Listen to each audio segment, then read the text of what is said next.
thought I was done with my fall soaps, but I'm not. This is actually a fall and holiday soap that I had planned for my holiday when I started doing that in another month or so. But I needed to do a couple things that were going to be for kind of Thanksgiving and some fall things, and also using up some parts of a soap that I just made. So I have other things I should be doing, but I'm going to be making soap instead because that's more fun.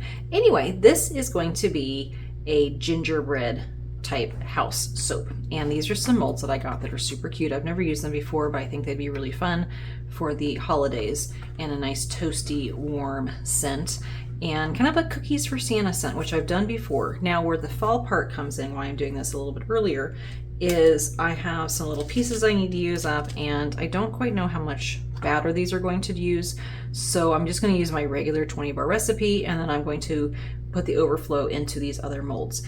And I did these when I made my last batch of soap, and there's some fun. I just got a Milky Way mold. This was on sale too. It's got 2 turkeys and 2 little pumpkins with some corn on them, and I thought that'd be really fun for fall, and I went ahead and added some little pumpkins on the back as well. These are about a week old, and they'll get darker as it gets closer to the cure.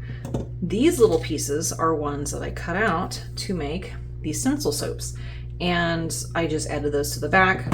And what I'm going to do, same thing on those. I don't know if I'm going to add a leaf or anything to the back of those. Maybe not, because this is going to be more of a Christmas soap. I also have some fall shows coming up that I want to have some Christmas soaps ready for, and I need to have those done by like September. Okay, so the last part are these little guest molds. And I did this one. This is the last one I have from last year. It's a little bit shop worn from taking it to shows. Anyway, I'm going to do some more of these. So what I'll do is I will go ahead and pour.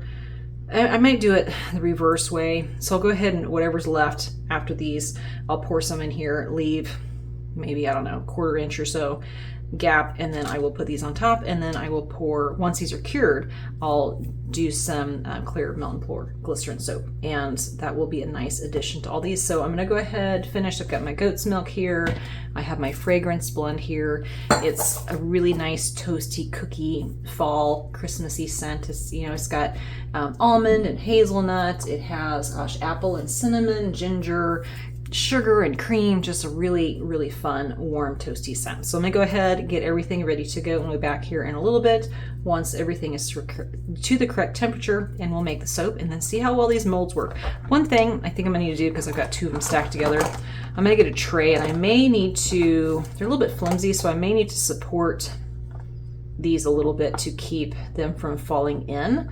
So I'll play with that for a little bit once everything is getting to the correct temperature, and then we'll make the soap.